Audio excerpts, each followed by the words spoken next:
What's good, everybody? My name is Gentleman Jug, I'm Son. and welcome back to another Jug and Son doing WWE. How you doing today, boy? Hey, make sure to like, subscribe, hit the bell icon, do all the things all the other YouTubers tell you to do. Son, I need you to take me to Raw. So we start off with Jey Uso, and he's yeeting, All over the place, face, neck, and chest. and now he's got to fight Grayson Waller and Austin Theory because, They got involved last week, I guess. I mean, him and Gunther are just fighting, jobbers. Fighting.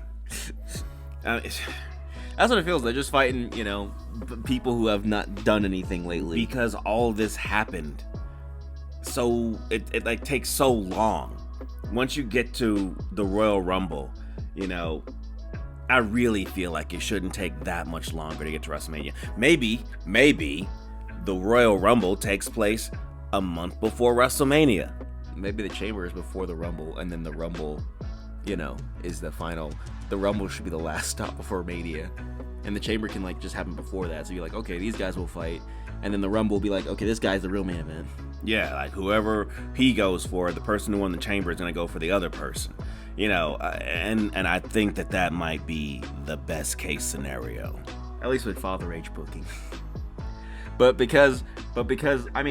thing is with or maybe it's just it made sense last year when you had Cody out there, him trying to get in, then got kicked out, then forced his way back in, all that. Made sense. Maybe the story just isn't good enough for that long. If you pick the Royal Rumble winner, they have to have a good story, and this isn't good. No, it's not good. So Jay beats Grayson Waller and and I guess Austin Theory and Australian Theory. Yeah. And then Gunther comes out and chokes him, and yeah. And then they show Jay with an ice pack, and he's like, "I'm injured." I'm like, they're doing too much, and I'm just not here for it. I'm like, whatever. And then I guess we got to see Cody Rhodes on Raw. I thought there was a draft, but it doesn't matter, I guess. I don't care. They don't care. I don't care. They don't care until they do care, and then they don't care. But Cody, why are you here? So he's here. Did you have to be on Netflix? Yeah. He's like, I don't want to be on. Then they should just move you over to Netflix and put Gunther on the show that's not on Netflix, because Netflix seems to get all the good shit, right?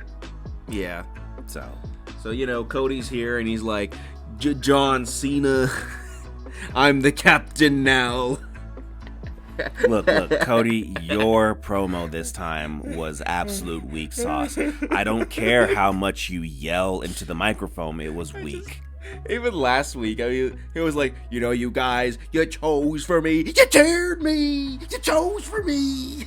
I don't want to hear any more of Cody's promos. I don't. When he's in the ring by himself, he's good at hyping up the crowd. But it's like when you're talking really angrily and menacingly,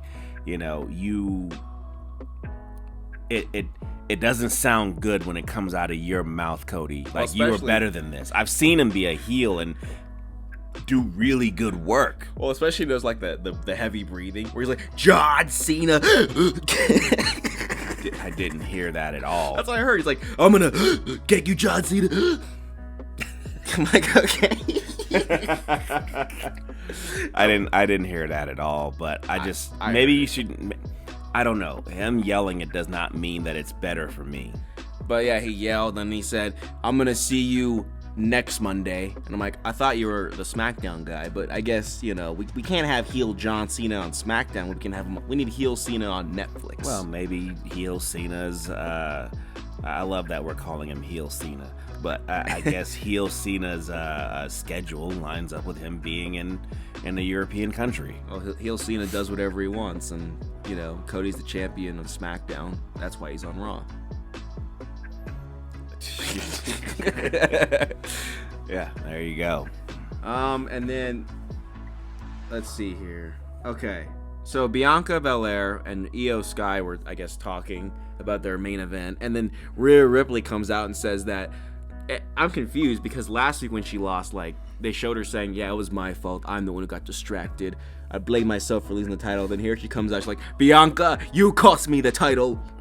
No. First of all, no. She ain't cost you shit, Rhea. It was you. That was all you. And then Bianca says, how could you get mad at me because I clapped for both of you? I'm like, okay, this isn't as good as Naomi's segment. Maybe not, but it's still leagues better than what it has been. So then, I guess... But I feel like I was saying this, like, I feel like I put it out on a video that Bianca and Rhea and Io Sky are going to fight for the title at WrestleMania. I feel like I said that, and then... Here they are. You son of a bitch. Io Sky slaps the both of them. Now, I don't know why she slapped the both of them. I mean, I would assume... She slapped them because they both pushed her. Well, did they both push her, or did like? Yeah, it was I Rhea feel like Bianca. I feel like the reasoning for this is because Io Sky is like, hey, I'm the champion, and you guys are ignoring me when I beat Rhea Ripley. Yeah, and I'm just like, you know what, Io? I really hope you win at WrestleMania. I mean, I'm rooting for Io, but I don't think she's gonna win. Don't do that, boy. Don't do that, because I've been doing that and I've been wrong every time. Well, I want to be wrong. So it's okay. Oh, I don't want to be wrong, but okay. And then we had CM Punk and Seth Rollins in a steel cage, and the match is fine, and it's dope. It was dope. It's like, but the only thing I have is, this is just nitpicking, but finishers need to end the match, because I mean, this is a Raw episode match, and like CM Punk, Seth Rollins got lit up with like 5 GTSs, and then CM Punk got stomped, and then super stomped, and then stomped off the top rope, and everybody kicks out, and I'm like, this isn't Brock Lesnar versus Goldberg, okay? Where it's just finish, jump up, finish. It's not Brock Lesnar versus Goldberg. This is 2 guys who are not anywhere close to the size of Brock Lesnar, freaking doing stuff they would do against Brock Lesnar as much as they possibly could. I mean, I'll give it to you. Seth freaking Rollins, before he was freaking, he beat Brock Lesnar with like 5 stomps. Yeah. And then he got like 2 F5s. Yeah. Right? So, I mean, not to say that it doesn't work in wrestling conditions, but this was a little much. I like the match. Don't get me wrong. The match was dope. But especially the ending to the match. Yeah, because then Seth, like, the door is open behind Seth, but, he leans against the door, but he doesn't want to win that way. And that's when the crowd cheers, and then he just gets grabbed and ripped out of the ring by Roman Reigns, so then he does win. And then Roman Reigns, like, Syrian punches him, and then spears him, and then stomps him. And then he's gonna do it on the steel steps, and right as he does this, the security shows up, and I'm like, okay, so security shows up all the time, but why can't they stop wrestlers before they get where they're supposed to go? If we have so much security, which is what it seems like, then you should be able to cover every exit, every entrance. Like, there should be no problem. There should be no issue. Nobody should be running in. But, hey, this is wrestling. This is wrestling now, I guess. This is what we have chosen to enjoy. And I'm just like, I watched Stone Cold after, like, Rikishi beat up JR. He goes in the ring and just murders everybody. And it's like, no security here. But Roman Reigns just wants to do a stomp. The security's all over his OTC balls. Okay. All right. But then, so they're attacking him there. But then, Paul is hugging CM Punk, and then Roman's like, "What's going on here?" So he attacks CM Punk, spears him, and I'm like, "Oh, security's not there though." Well, don't forget, we got a favor from CM Punk. He's like, or to CM Punk from Paul Heyman, that Paul will not tell Roman for whatever reason, and Roman won't ask anymore for whatever reason. I mean, if I'm Roman Reigns, like, look, you're not going to be the wise man if you don't freaking come out here and tell me what's going down. I'm telling you right now, I'll go and get Jay. See, the thing is with this favor is, like, if the favor is to win this match, I'm like, okay, so you did all of War Games for a favor to win a match that wasn't for the title. And probably not going to be a main event either. I don't know, man. So, I mean, I gotta see what's gonna go down with this, because like, they act like we forgot the favor. We did not forget the favor. Like, I mean, I hope it doesn't end up like one of those things where it's like, why did Brock attack Cody? Why did the ropes fall on Finn Balor? You know, that's what this favor's gonna end up as. And I'm like, whatever the favor is, if it's not a world title, then it's like, it really doesn't matter. Nobody cares. You know, so. That's it for Raw. Take me to SmackDown, son. So we got LA Knight. You know, it's nice to see the U.S. champion on the show. Yeah, you know, with his custom U.S. championship belt. He got it back. And they're sitting there cheering like crazy out here in Spain. It's like, LA Knight, see. That's exactly right. LA Knight, see. Yeah, and this is just holding more credence to my theory that, you know, what should happen is that WWE should have a whole year of shows in different countries. You know, that I don't know how the logistics of that will play out, how much money that will cost, if they'll make that money back. I feel like they come in at a loss, but it's worth it if you want those American crowds to wake up. Yeah, because this European crowd, this Spain crowd, like for even if it's a bad episode, they'll be like, my God. They make the show way better, and we need more of this. Because you watched in America, this crowd is dead. We haven't had, and the only time we actually wake up is during WrestleMania, and that's about it. And like we even struggled on night 1 last year. Yeah, I mean, we'll be on night 2. Maybe we can carry the whole thing. Yeah, it's just us there. Just all the way to the nosebleeds. Yeah. Just carrying the show. So then we get a match you haven't seen before, and that's LA Knight versus the Bloodline, which is, I guess, Jacob and Solo and Tama Tonga. And I'm like, they're still called the Bloodline, but I thought Roman Reigns won the Ulafala, meaning that he's the leader of the Bloodline, but he's not the leader of these guys, even though he beat their leader. And there it is, you know. I mean, look. But yeah, that's fine, right? It's just to fill some space, I guess. I don't know. I don't care. This match did not need to happen. It was useless, and I'm glad that it's over. You just gotta have a Bloodline match every week. That's just how it is. Well, I mean, I like seeing Jacob. You know, dude is dope. So yeah, and Tama Tonga with the yeah. I don't need him. He can go on over to NXT. I mean, where did Tonga Loa go? He got injured. Okay. Yeah, I mean, there is another. No, that's all the Bloodline members. Yeah, it's those 4. I kept thinking there was 5, but no. Okay, and then we had, I guess, Cody Rhodes on Miz TV. So Cody, we could skip this. I really don't care. None of this matters, Cody, until John Cena shows up. I mean, then I will be back in. Then he's screamed again. He's just like, John Cena! I don't care what he had to say. I don't care. None of this matters until John Cena shows up, because that's who we want to see from. We haven't heard from this motherfucker in like almost 3 weeks. So I don't care what you have to say, Cody Rhodes. Like, just get to the Cena thing already. That's all everyone cares about. Yeah, because like we had a jug take that I just went ahead and decided to go ahead and erase, that John Cena's having the worst retirement tour ever, and then he did the heel turn and put me back into the story, and now he still hasn't come back since that time, and it is pissing me off. Well, he's just doing his job, you know. Doing his job, kissing these nuts. If you don't come back, John Cena, I'm gonna be upset about it again. You know, look, they gotta save it, because they know if they bring him back, he's just gonna body Cody on the mic. He should have came back the day after Elimination Chamber, because that was when interest was at its highest. Okay? I'm not saying that they can't bring it out some more, but we know that all this happening was not that big of a deal. I remember when Hulk Hogan turned heel for the first time.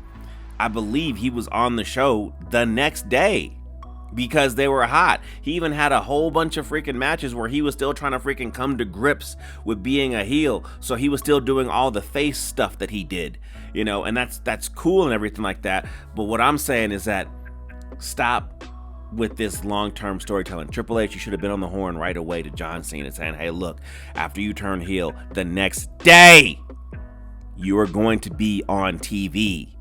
You're going to body Cody on the mic. That's exactly what he should have said. He's going to body Cody on the mic. It's not going to even be close.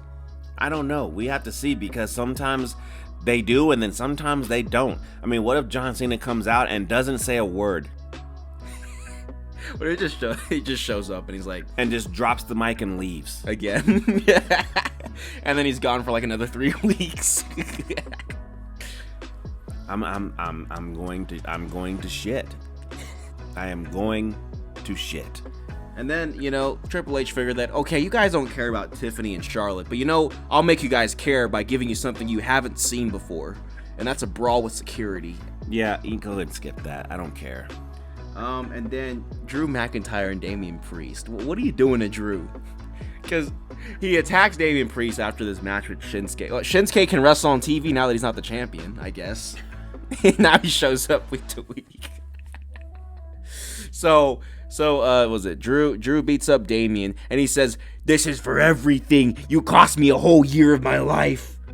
Your distractions."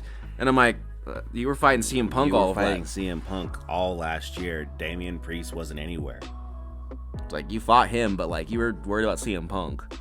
But now he's acting like Damian Priest is the ultimate bad guy in his story. And I'm like, it's CM Punk. And you're like, it was Damian Priest. Look, this is not going to be a great match, and I'm pretty sure it's going to WrestleMania. It should have been LA Knight versus Drew McIntyre. I don't know what Damian Priest can do, but I've never been a fan of Damian Priest, so I mean, if Drew doesn't win this match, I'm gonna be like, I guess Drew's buried. I don't know. I don't think so. I don't think so at all. I think we just gotta get through that. We just gotta push through this, and then maybe they'll give him back the rub again. I think he's just got to do the Seth Rollins treatment and just lose a handful of matches, and then he can go off and be, a champion again. Yeah, for 5 minutes and get cashed in by the next guy. I don't think that's gonna happen. If that did happen, I would be done with WWE. Just done. I'm like, you don't obviously care.